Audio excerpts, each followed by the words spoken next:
नमस्कार दोस्तों, स्वागत है आपका हमारे YouTube चैनल जीके ट्रैकर पे। देखिए फ्रेंड्स, आज के वीडियो में हम बात करेंगे जो हम विंसर ईयरबुक 2024 के समसामयिकी के प्रश्नों को यहाँ पर कवर कर रहे थे। एमसीक्यूज के क्वेश्चंस जो आपके उत्तराखंड करंट अफेयर के क्वेश्चंस हैं उनको यहाँ पर डिटेल में कवर कर रहे थे और केवल जो सिलेक्टेड क्वेश्चंस हैं, एग्जाम के पॉइंट ऑफ व्यू से इंपॉर्टेंट क्वेश्चंस हैं, उन्हीं को यहाँ पर देख रहे हैं उत्तराखंड के करंट अफेयर के प्रश्नों को। यह हमारी विंसर ईयरबुक 2024 की सेकंड क्लास होगी। इससे पहले वाले क्लास में हमने 24 एमसीक्यूज को कवर किया था जो उत्तराखंड करंट अफेयर के थे। आज हम इसकी दूसरी क्लास को यहां पर कवर करेंगे। तो अगर आपने विंसर की दूसरी क्लासेस को नहीं देखा है हमारी, तो आप उसको प्लेलिस्ट में जाके देख सकते हैं। उत्तराखंड की करंट अफेयर को लेकर, क्योंकि कई पुराने करंट अफेयर भी आपसे एग्जाम में पूछ लिए जाते हैं, तो हमने परीक्षा वाणी का जो समसामयिकी था 2023 का, विंसर का 2023 का और विंसर के करंट अफेयर की हमारी पुरानी क्लासेस सबकी एक अलग प्लेलिस्ट बना दी है। आप उन सभी क्लासेस को प्लेलिस्ट में जाकर देख सकते हैं। तो चलिए दोस्तों, आज की क्लास को शुरू करते हैं। आज का हमारा पहला क्वेश्चन है, राज्य सरकार ने हर शहीद की स्मृति में स्मारक या स्मृति द्वार बनाने का फैसला किया है। पहले यह काम संस्कृति विभाग के अधीन था, अब किस विभाग को यह काम दिया गया है? तो राज्य सरकार ने फैसला किया है कि जो भी हमारे शहीद होंगे, हर शहीद के नाम पर उनके स्मारक बनाए जाएंगे और स्मृति द्वार दोनों में से एक यहां पर बनाया जाएगा, हर शहीद की स्मृति में। यह काम, जो ये स्मारक और द्वार बनाने का जो काम था, पहले संस्कृति विभाग करता था। अब यह काम सैनिक कल्याण बोर्ड को दे दिया गया है। ऑप्शन ए इसका सही आंसर हो जाएगा। क्वेश्चन बन सकता है, तो आपने इसको ध्यान रखना है। पहले कौन बनाता था? संस्कृति विभाग। अब कौन बनाएगा? सैनिक कल्याण बोर्ड। ठीक है। नेक्स्ट है, मुख्यमंत्री खिलाड़ी प्रोत्साहन योजना 29 अगस्त 2023 को शुरू की गई। इस योजना के तहत किस आयु वर्ग के खिलाड़ियों को प्रोत्साहन देने की योजना है? तो उत्तराखंड में जो योजनाएं शुरू की जाती हैं उनकी डेट सहित पेपर में पूछ लेता है। तो एक और इंपॉर्टेंट योजना है मुख्यमंत्री खिलाड़ी प्रोत्साहन योजना। इसको शुरू किया गया था राष्ट्रीय खेल दिवस के मौके पर, जो कि हर साल 29 अगस्त को मनाते हैं।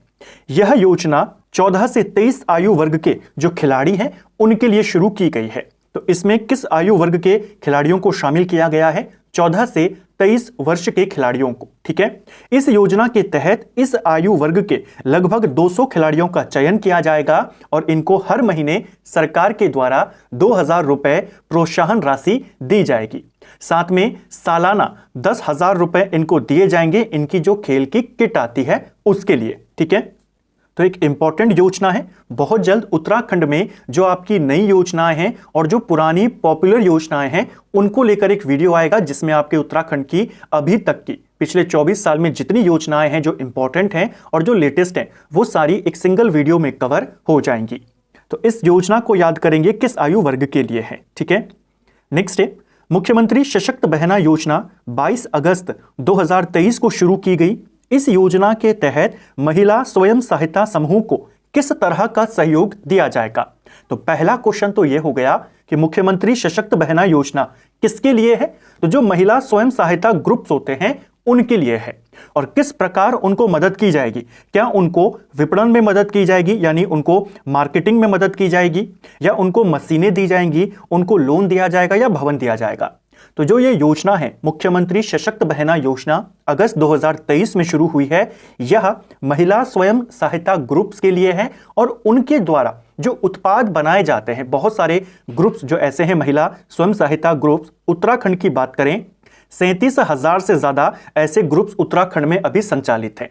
3 लाख से ज्यादा महिलाएं इनके साथ जुड़ी हैं और ये अलग अलग उत्पाद बनाते हैं। तो सरकार के द्वारा इस योजना के तहत इनके उत्पादों के विपणन में सहायता की जाएगी, यानी उनके मार्केटिंग में, उनको बेचने में सरकार मदद करेगी, उनको एक मार्केट प्रोवाइड करेगी, बाजार तक उनके उत्पादों को पहुंचाएगी। हर ब्लॉक में इनके जो प्रोडक्ट्स होते हैं उनकी प्रदर्शनी लगाई जाएगी और भी अन्य तरीकों से सरकार इनको एक बाजार उपलब्ध कराएगी, यानी इनके प्रोडक्ट्स को बाजार तक ले जाने का काम इस योजना के तहत होगा।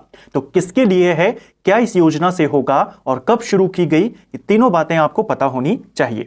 नेक्स्ट है, कैबिनेट ने राज्य के किस नगर को नगर पंचायत का दर्जा देने की मंजूरी दी है?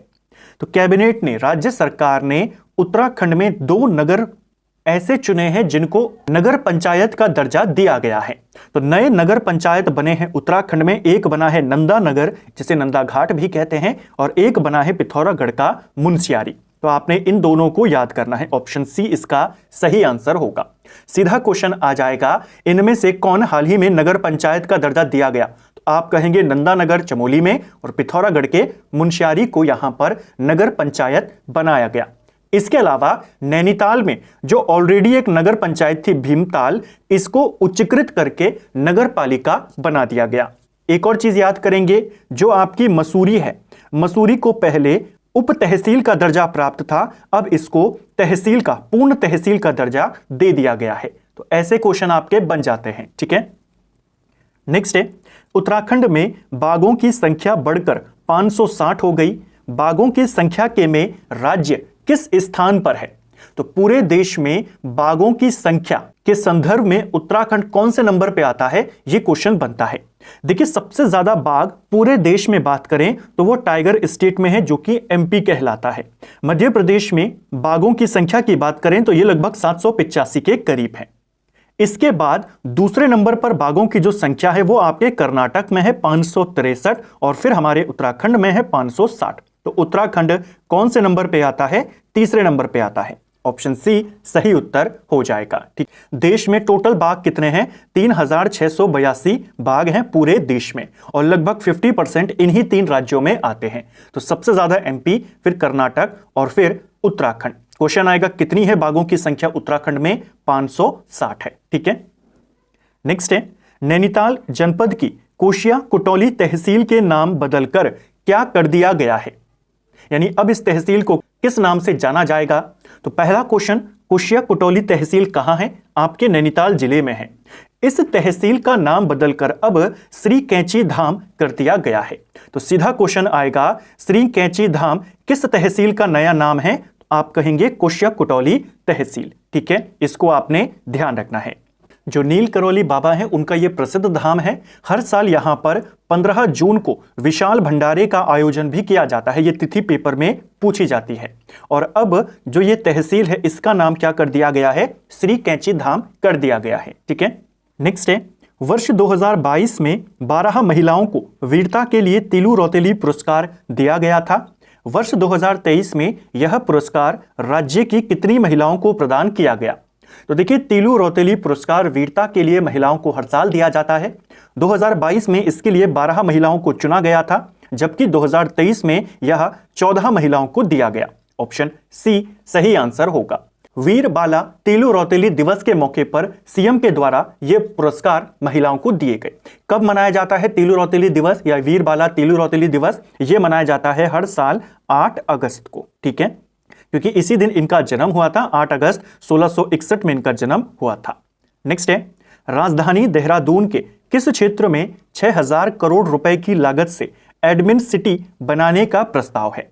तो देखिए, उत्तराखंड में एडमिन सिटी बनाने का प्रस्ताव है और यह आपके देहरादून में है। इसकी लागत 6000 करोड़ है और इसे देहरादून के रायपुर क्षेत्र में बनाया जाएगा। ऑप्शन सी सही आंसर होगा। नेक्स्ट है, नागर विमानन मंत्रालय ने नैनी सैनी हवाई पट्टी को एरोड्रम का लाइसेंस दिया है।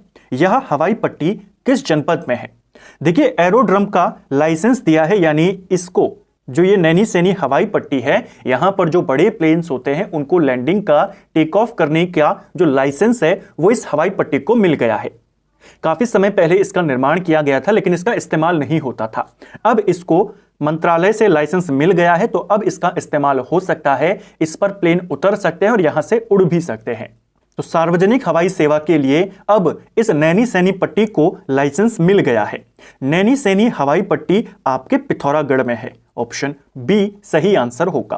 पहले भी बहुत बार पेपर में आई है कि उत्तराखंड में नैनी सैनी हवाई पट्टी कहां है, तो आपने नैनीताल में नहीं जाना है, यह आपके पिथौरागढ़ में है। ठीक है, नेक्स्ट है, अपनी सरकार नागरिक सेवाएं आपके द्वार योजना की शुरुआत राज्य के किस शहर से करी गई है? तो एक और पॉपुलर योजना उत्तराखंड में शुरू हुई है। इसका नाम है अपनी सरकार नागरिक सेवाएं आपके द्वार। इस योजना के तहत जो प्रमाण पत्र बनते हैं, जिसके लिए आपको सरकारी दफ्तरों में जाना पड़ता है, वो प्रमाण पत्र अब आपके घर पे आकर बनेंगे। जो सरकारी कर्मचारी होंगे वो आपके घर पर ही आकर सारे प्रमाण पत्र को बनाएंगे। तो इसके लिए कौन सी योजना बनाई है? इसकी योजना का नाम है अपनी सरकार नागरिक सेवाएं आपके द्वार। इस योजना की शुरुआत 8 जुलाई 2023 में करी गई थी और इसकी शुरुआत देहरादून नगर निगम क्षेत्र में अभी करी गई है। ऑप्शन बी सही उत्तर होगा। ट्रायल के तौर पर इसको शुरू किया गया था, तो सबसे पहले इसे देहरादून नगर निगम क्षेत्र में ही किया गया है। तो कहां से शुरू हुई है? देहरादून से। ऑप्शन बी सही उत्तर है। उत्तराखंड में किस स्थान पर वेद शास्त्र अनुसंधान केंद्र खोला गया है?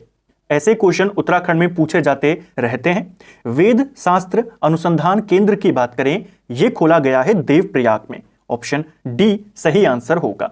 23 जून 2023 में उत्तराखंड में टिहरी के अंदर देवप्रयाग में वेद शास्त्र अनुसंधान केंद्र का उद्घाटन किया गया, मुख्यमंत्री के द्वारा किया गया। ऑप्शन डी सही उत्तर हो जाएगा। अगला क्वेश्चन है, उत्तराखंड के 2 गांवों चौपड़ियाल और जड़धार को विश्व पर्यावरण दिवस के अवसर पर राष्ट्रीय पंचायत पुरस्कार 2023 प्रदान किया गया। ये गांव किस जनपद में है? तो पहला क्वेश्चन आपका ये बना कि जो हमारे 2 गांव हैं चौपड़ियाल और जड़धार, इनको चुना गया है राष्ट्रीय पंचायत पुरस्कार 2023 के लिए। जो पर्यावरण दिवस मनाया जाता है हर साल 5 जून को, उस मौके पर इनको यह अवार्ड दिया गया। क्वेश्चन आएगा कौन कौन से गांव चुने गए हैं, कितने गांव चुने गए थे? 2 गांव चुने गए थे। ये दोनों के दोनों गांव आपके टिहरी में पड़ते हैं। ऑप्शन बी सही उत्तर यहां पर हो जाएगा। ठीक है, नेक्स्ट है, शिक्षा मंत्री डॉक्टर धन सिंह रावत ने हाल के दिनों में समर्थ पोर्टल लॉन्च किया है। इसे इस तरह का देश का पहला पोर्टल कहा जा रहा है। यह पोर्टल किससे संबंधित है? तो समर्थ पोर्टल किसने लॉन्च किया है? राज्य के शिक्षा मंत्री ने, यानी शिक्षा से संबंधित होगा, लेकिन कौन सी वाली शिक्षा? यह आपके उच्च शिक्षा से संबंधित है। ऑप्शन बी सही उत्तर होगा। मई 2023 में धन सिंह रावत जी के द्वारा इस ऐप को लॉन्च किया गया था। इसके माध्यम से जब आप अपनी स्कूलिंग को खत्म करेंगे, 12th पास करेंगे, हायर स्टडीज के लिए आप कॉलेजेस में एडमिशन लेंगे, तो इस ऐप के माध्यम से आसानी से आपको कॉलेजों में दाखिला मिल जाएगा। यहां पर आप रजिस्ट्रेशन कर सकते हैं, अपनी चॉइसेस भर सकते हैं, फिर मेरिट के आधार पर आपको कॉलेज अलाउड हो जाएगा। तो उच्च शिक्षा से संबंधित है आपका समर्थ पोर्टल। ऐसे पोर्टल पेपर में आते रहते हैं और जैसा मैंने कल भी कहा था, आज भी शुरुआत में कहा, इसमें आपको केवल सिलेक्टेड क्वेश्चन देखने को मिलते हैं जिनके चांसेस हैं आपके आने वाले एग्जाम्स में पूछे जाने का। तो कल भी हमने 24 क्वेश्चनों को देखा था, आज भी हम टोटल 20 क्वेश्चंस को देखेंगे। तो उत्तराखंड के विंसर ईयर बुक के आपके सिलेक्टेड 44 क्वेश्चन का बैंक आपका बन जाएगा और अभी इसकी 2 से 3 क्लासेस और आएंगी तो आपके 100 से ज्यादा ऐसे एमसीक्यू बन जाएंगे जिनके आने के चांसेस बहुत ज्यादा होंगे और साथ में आपकी विंसर ईयर बुक भी कवर हो जाएगी। अगर आप प्रीवियस ईयर के पेपर उठाकर देखेंगे, खासतौर पर लोक सेवा आयोग के कई सारे क्वेश्चन ऐसे हैं जो डायरेक्ट आपके विंसर से ही उठा दिए जाते हैं या आपको विंसर में देखने को मिलेंगे। तो कई सारे क्वेश्चन आपके यहां से बनते हैं विंसर करंट अफेयर से। और अब जो अधीनस्थ आयोग है यूके SSC है, वहां पर भी करंट अफेयर पूछा जाने लगा है। बजट को लेकर, अकाउंटिंग को लेकर वहां पर क्वेश्चन आने लगे हैं और इस प्रकार के पोर्टल वगैरह तो पहले से ही उत्तराखंड में पूछे जाते हैं। नेक्स्ट है, उत्तराखंड के किस भूवैज्ञानिक को राष्ट्रीय भूवैज्ञानिक पुरस्कार 2022 से सम्मानित किया गया? तो राज्य के कौन से भूवैज्ञानिक हैं? पहला क्वेश्चन तो यही हो गया। सीधा आएगा, आपको वैज्ञानिक का नाम दे देगा और कहेगा ये किस क्षेत्र से संबंधित है, आप कहेंगे भूवैज्ञानिक हैं। कई बार ऐसे क्वेश्चन बने हैं। इनका नाम है डॉक्टर हरीश बहुगुणा। डॉक्टर हरीश बहुगुणा की बात करें, ये टिहरी गढ़वाल के हैं और इनको जुलाई 2023 में राष्ट्रीय भूविज्ञान पुरस्कार 2022 का से इन्हें सम्मानित किया गया। ऑप्शन सी सही उत्तर हो जाएगा। उत्तराखंड लोक सेवा आयोग का नया अध्यक्ष किसे बनाया गया है? यानी यूकेपीएससी के वर्तमान में अध्यक्ष कौन है, आपको पता होना चाहिए। देखिए, यूकेपीएससी के अध्यक्ष थे पहले डॉक्टर राकेश सिंह।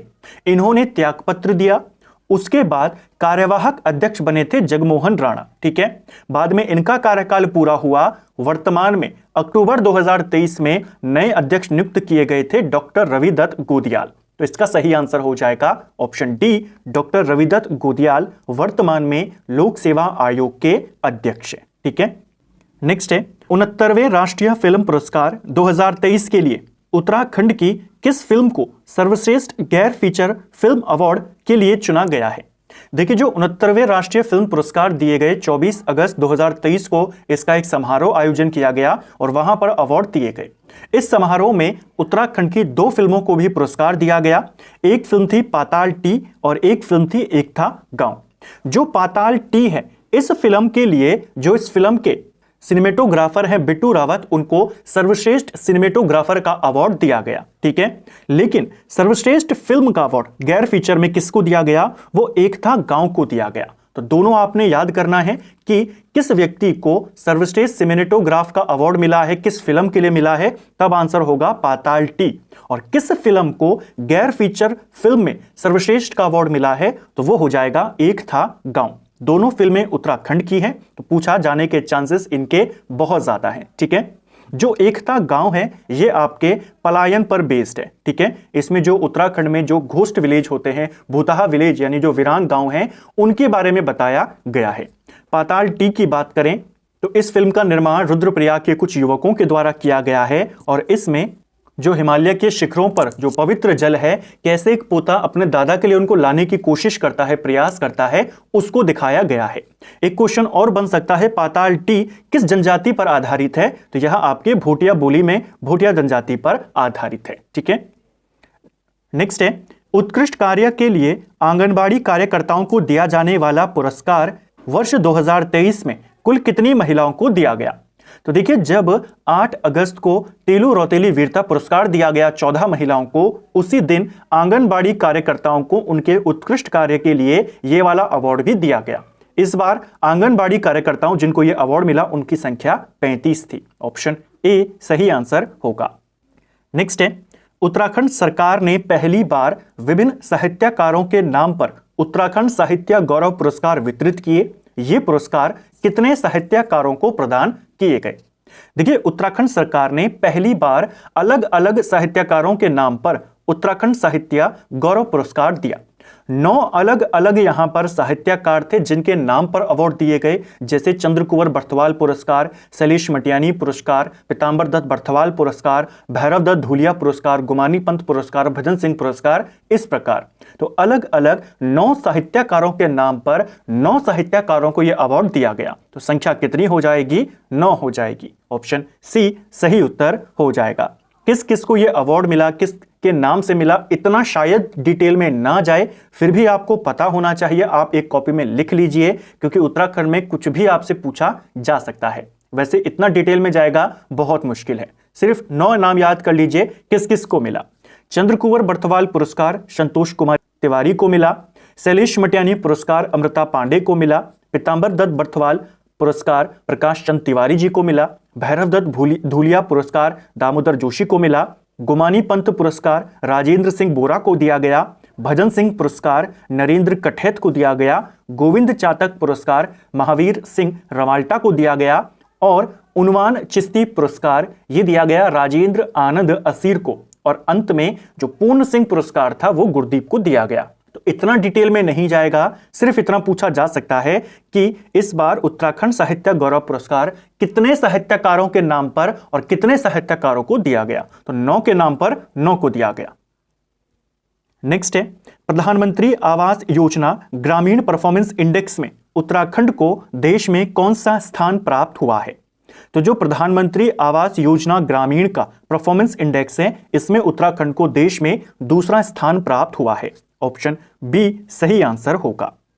उत्तराखंड के देहरादून और अल्मोड़ा में पहले से साइंस सेंटर बने हुए हैं। राज्य में और साइंस सेंटर बनाने की घोषणा की गई है। राज्य का तीसरा साइंस सेंटर कहां पर बनाया जाएगा? तो देखिए, विज्ञान केंद्र की बात हो रही है, बहुत बार आया है। कहां है? देहरादून में है, एक आपके अल्मोड़ा में है। अब तीसरा वाला बनने जा रहा है और यह बनेगा आपके चंपावत में। ऑप्शन ए सही आंसर होगा। तो पहला साइंस सेंटर देहरादून में है, दूसरा अल्मोड़ा, और तीसरा कहां बनने जा रहा है? तीसरा आपके चंपावत में बनेगा। ऐसे क्वेश्चन पूछे जाते हैं इस तरीके से, आपको कहेगा बताइए इनमें से किस स्थान पर साइंस सेंटर नहीं है या किस स्थान पर साइंस सेंटर है। तो अभी शुरुआती दौर है, तो आपको तीनों पता होने चाहिए, देहरादून, अल्मोड़ा और चंपावत। ठीक है, तो फ्रेंड्स ये था हमारा आज का वीडियो जिसमें हमने विंसर ईयरबुक 2024 के 20 इंपॉर्टेंट करंट अफेयर के एमसीक्यूज को यहां पर कवर किया और इनको डिटेल में समझने का प्रयास किया। एक एक क्वेश्चन को लेकर हमने कोशिश करी कि उसको अच्छे से यहां पर समझें ताकि आपके जो कॉन्सेप्ट हैं वो भी क्लियर हो सके। उम्मीद करता हूं आपको आज का वीडियो जरूर पसंद आया होगा। अगर आपको ये वीडियो पसंद आई है तो वीडियो को लाइक करें, चैनल पर नए हैं तो सब्सक्राइब करें, अपने दोस्तों के साथ शेयर करें। वीडियो आपको कैसा लगा कमेंट बॉक्स में हमें जरूर बताएं। Thank you friends.